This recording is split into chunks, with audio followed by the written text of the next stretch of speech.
What do militia clauses mean for National Guard federalization?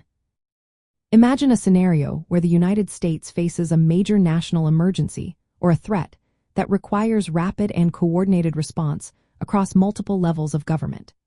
In such moments, questions often arise about the roles and powers of various military and paramilitary forces. One key aspect of this discussion involves the legal foundations that define how the United States can mobilize and utilize its military resources, particularly the National Guard. Understanding the implications of the militia clauses in the United States Constitution is essential to grasp how federal and state authorities coordinate during times of crisis. The militia clauses are found in Article 1, Section 8 of the United States Constitution. They give Congress the authority to call forth the militia to execute the laws of the Union, suppress insurrections, and repel invasions. The clauses also recognize the existence of a well-regulated militia, which historically referred to state-based military forces composed of able-bodied citizens. These clauses establish a dual system where both the federal government and state governments have roles in maintaining and deploying military forces. The key to understanding their impact on National Guard federalization lies in the distinction between state and federal control. The National Guard is considered a reserve component of the United States Army and Air Force, but it is primarily under the authority of state governments. Governors have control over their National Guard units unless they are called into federal service by the President of the United States, who acts under the authority granted by the militia clauses.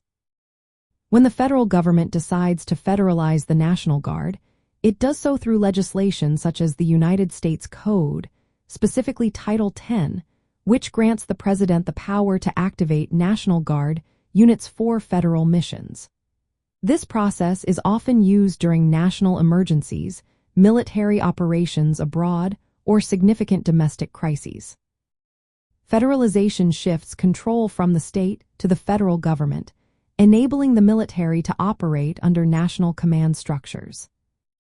The legal framework established by the militia clauses ensures that the federal government has the constitutional authority to mobilize the militia, including the National Guard, when necessary. It also safeguards the role of state governments in maintaining their own forces unless federal intervention is explicitly authorized. This balance allows for a flexible response to various situations, ensuring that the military resources of the nation can be deployed efficiently while respecting state sovereignty. In summary, the militia clauses serve as the constitutional foundation that empowers Congress and the President to mobilize the militia, including the National Guard, for federal purposes.